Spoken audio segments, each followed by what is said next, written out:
চলুন আজকে একজন গণ্যমান্য জনপ্রিয় কুখ্যাত নেতার মুখের বুলি শুনে আসি। এত সুন্দর মধুর বুলি, মনে হয় সে জন্মের পরে ঝাল খেয়েছিল আর নিম গাছের তিতো পাতা খেয়েছিল, সে কখনো মধু খায়নি। তো এত সুন্দর তার মুখের বুলি, তাকে যদি গাধার সাথে তুলনা করি তাও মনে হয় গাধা অপমানিত হবে।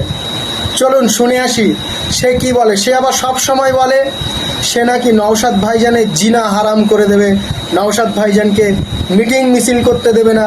এত বড় জনপ্রিয় নেতা, দেখুন। এই খানকির ছেলে, হ্যাঁ, আমার সামনে মাথা নিচু করে কথা বল। কেন মাথা নিচু করবো কেন? তোর সামনে আমি তুই তো খানকির ছেলি, কেন? তুই তো খানকির ছেলি। তোর বাপ ভ্যান চালকে খেত, আমার ভ্যান ইঞ্জিনমান চালাতে হবে, চালকে। এখনো ভ্যান চালায়, এখনো ভ্যান চালাসনি। নওশাদ সিদ্দিকীর জিনা হারাম করে দেব। আপনারা দেখবেন যে এই 7 তারিখের পর থেকে নওশাদ সিদ্দিকী একটু ভুল বকাবকি শুরু করে দিয়েছে। মানে ওনার ঠিক মাথায় কাজ করছে না। উনি জানে রফিকুল ইসলাম কি জিনিস, উনি জানে রফিকুল ইসলাম কি জিনিস। Wake up to reality. হ্যাঁ, ফোনটা ফোনটা ফোনটা ফোনটা ফোনটা ফোনটা ফোনটা ফোনটা ফোনটা।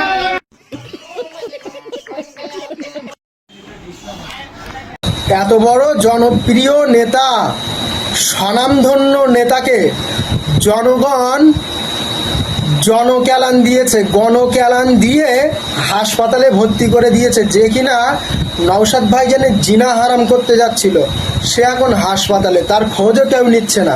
আবার শুনছেন কি একটা কাজ করেছে, একে না দল থেকে বাদ দিয়ে দিয়েছে। এটা কি ঠিক? আপনারাই বলেন। এত সুন্দর গালাগালি পারে, এইসব নেতাদের কেউ দল থেকে বাদ দেয়? দলের জন্য এত সুন্দর করে গালাগালি দেওয়া শিখলো।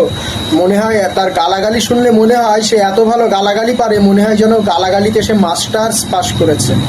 আর তাকেই দল থেকে বাদ দিয়ে দিল, আফসোস।